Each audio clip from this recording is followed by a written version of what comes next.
Let's mic आज का अखबार।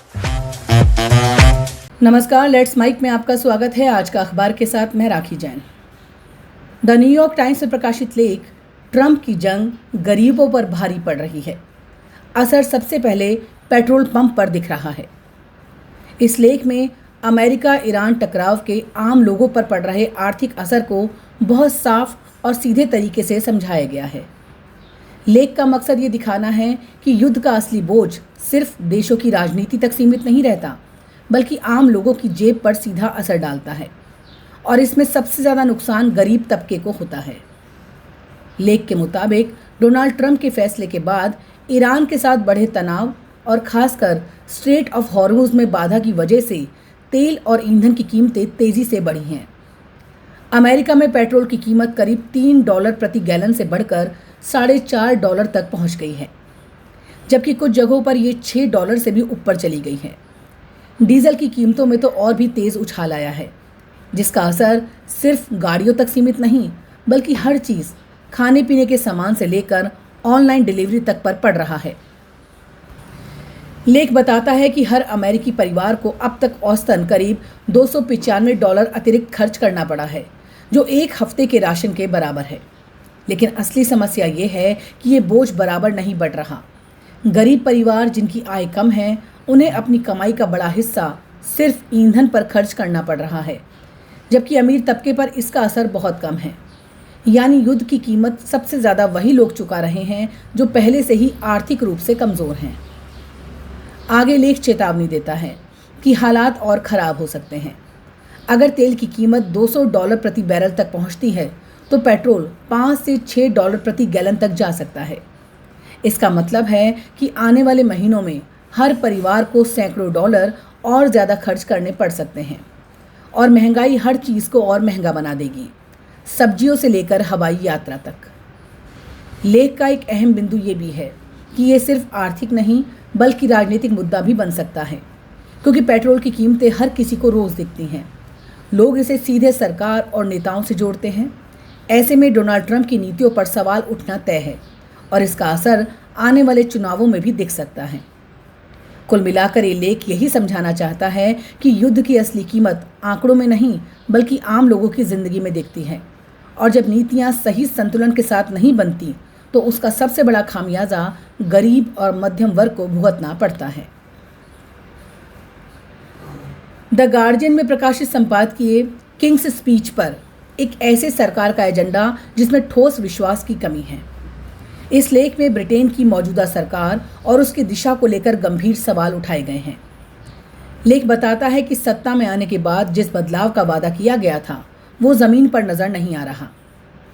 लेख के मुताबिक प्रधानमंत्री केर स्टार्मर ने चुनाव के दौरान स्थिरता और अराजकता खत्म करने का वादा किया था, लेकिन 2 साल के अंदर ही उनकी सरकार भी पहले की तरह कमज़ोर और उलझी हुई दिखने लगी है।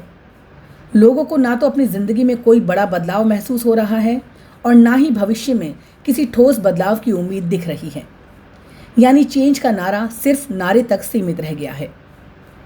संपादकीय खासतौर पर हाल में पेश हुए किंग्स स्पीच का जिक्र करता है, जिसमें सरकार का एजेंडा सामने रखा गया।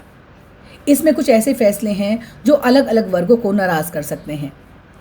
एक तरफ सरकार यूरोप के साथ कुछ आर्थिक नियमों में तालमेल बढ़ाना चाहती है, जिसे ब्रेक्जिट समर्थक लोग धोखा मान सकते हैं।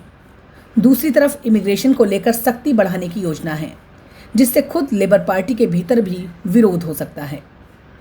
लेख कहता है कि यही इस सरकार की सबसे बड़ी समस्या है, स्पष्ट दिशा की कमी।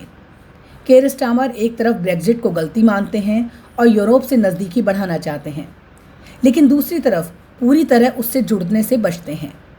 इसी तरह इमिग्रेशन पर उनकी नीति भी विरोधाभासी है। वो कठोर रुख अपनाते हैं, जो उनके राजनीतिक विरोधियों की लाइन से मिलता जुलता है। संपादकीय के अनुसार इसकी जड़ 2024 के चुनावी घोषणा पत्र में है, जो बहुत सतर्क और जोखिम से बचने वाला था। टैक्स न बढ़ाने जैसे वादों ने सरकार को आर्थिक फैसलों में भी सीमित कर दिया।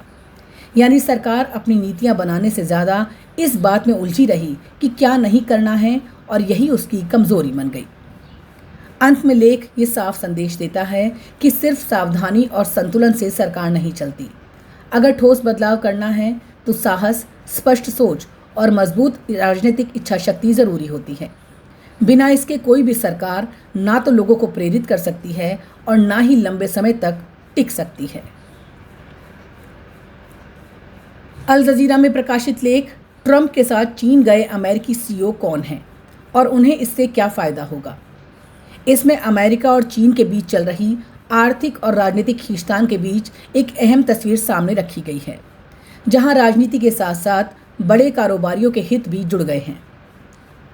लेख के मुताबिक अमेरिकी राष्ट्रपति डोनाल्ड ट्रंप अपने चीन दौरे पर अकेले नहीं गए, बल्कि उनके साथ अमेरिका की कई बड़ी कंपनियों के शीर्ष अधिकारी भी मौजूद हैं।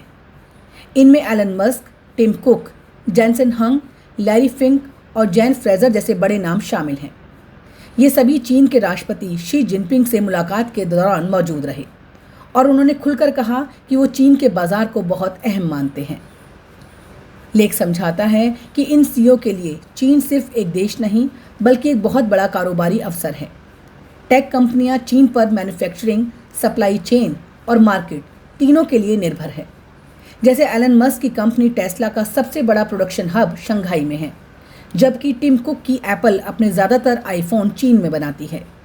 इसी तरह जैनसन हंग चीन में अपने एआई चिप्स का बड़ा बाजार देख रहे हैं। लेख बताता है ये दौरा ऐसे समय में हो रहा है जब अमेरिका और चीन के बीच ट्रेड वॉर चल रहा है। टैरिफ, तकनीक और रेयर अर्थ मेटल्स को लेकर तनाव बना हुआ है।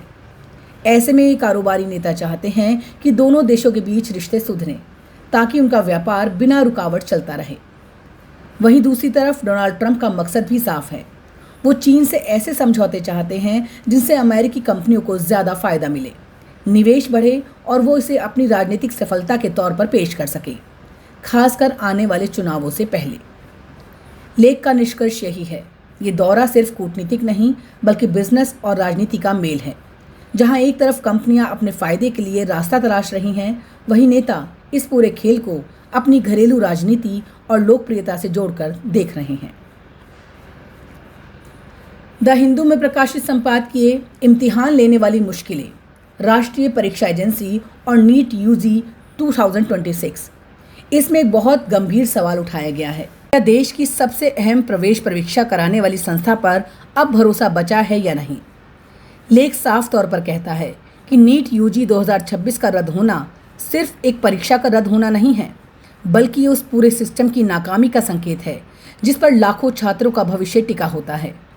22 लाख से ज़्यादा छात्रों पर असर पड़ा, लेकिन असली चिंता ये है कि बार बार होने वाली गड़बड़ियों के बावजूद राष्ट्रीय परीक्षा एजेंसी यानी एनटीए ने सबक नहीं लिया। इस बार भी पेपर लीक के आरोप सामने आए। गेस्ट पेपर के नाम पर सवाल पहले से कोचिंग सेंटर्स तक पहुंच गए, पैसे लेकर बेचे गए और बाद में वही सवाल परीक्षा में दिखाई दिए। संपादकीय ये भी याद दिलाता है ये कोई पहली घटना नहीं है। पिछले कुछ सालों में नीट से जुड़े कई विवाद सामने आए, कभी फर्जी उम्मीदवार, कभी तलाशी का विवाद, कभी ग्रेस मार्क और पेपर लीक, यानी समस्या सिस्टम में गहराई तक बैठी हुई है।